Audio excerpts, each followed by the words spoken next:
Hello friends, அனைவருக்கும் காலை வணக்கம்.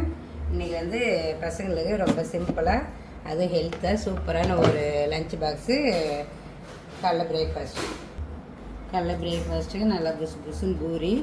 இது வந்து போட்டு கொஞ்சம் நேரம் வச்சதுனால கொஞ்சம் அப்படியே சப்பையாக ஆகிடுது. அது தொட்டுக்கிறதுக்கு பட்டாணி உருளைக்கிழங்கு போட்டு குருமா.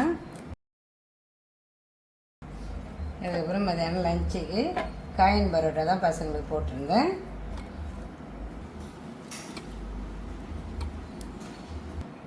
அதுக்கு தொட்டுக்கிறதுக்கு ஆனியன் ரைத்தா. நானே ஒரு குழப்பவாதி, என்ன குழப்பறதுன்னு பல பேர் நம்மளை சுற்றி இருக்கிறாங்க. இந்த சொந்தங்கள்ன்றதெல்லாம் தப்பு சொல்லலை, இருந்தாலும் சரி செய்கிறாங்க அப்படின்னா அவங்கள எதுவுமே நம்ம சொல்லக்கூடாது. சரி, அவங்க ஆரம்பிச்சிட்டாங்க அப்படின்ற மாதிரி. ஒருத்தவங்க என்னென்னா என்ன கொஞ்சம் கொஞ்சமாக செய்கிறீங்க, அது எப்படி தான் பத்தும் எல்லாருக்கும் அப்படின்றாங்க. அது கேட்டது யாருன்னா எங்கள் அக்கா பொண்ணு.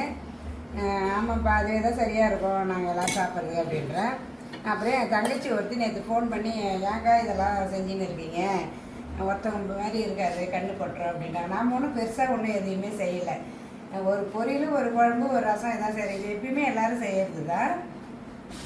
நான் வந்து சேனல் ஆரம்பித்ததுக்கப்புறம் தான் இவ்வளோலாம் செய்கிறேன் அப்படின்றது இல்லை. எப்பயுமே நம்ம வீட்டில் வந்து ஒரு குழம்பு, ரசம், பொரியல் எப்பயுமே நான் செய்வேன். ஏன்னா லஞ்சுக்கு வந்து கொஞ்சம் ஹெல்த்தாக இருக்கணுன்ட்டு நான் எப்பயுமே வந்து பசங்களுக்கு நல்லாவே செய்கிறது தான். அதனால் வந்து நான் நிறையா செஞ்சு வேஸ்ட் பண்ணவும் மாட்டேன். ஆனால் எல்லோரும் நான் இந்த காலத்தில் வந்து யாருமே எதுவுமே செய்யாதில்லை. எல்லாமே செஞ்சு வசதி வாய்ப்போட தான் இருக்கிறாங்க, எல்லாருமே சாப்பிட்றாங்க. கண்ணு பட போகுதுன்றது எனக்கு அது தெரியல. நானும் யாரையும் அப்படிலாம் நினைக்கவும் மாட்டேன். இவங்க இப்படி இருக்கிறாங்க, அப்படி இருக்கிறாங்க, இது செய்கிறாங்களே, சாப்பிட்றாங்களேன்னு.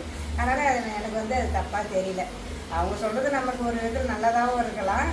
இருந்தாலும் எனக்கு தெரிஞ்சு நான் சொல்கிறேன், இதில் வந்து நம்ம வந்து இது ஒரு டைம் பாஸ் மாதிரி நம்ம ஆரம்பிச்சுக்கிறோம். அதுக்காக இது அதுன்னு நம்ம எதுவுமே நினைக்க வேணாம். நடக்கிறது எதுவாக இருந்தாலும் நடக்கும், அவ்வளோதான் எனக்கு தெரிஞ்சது.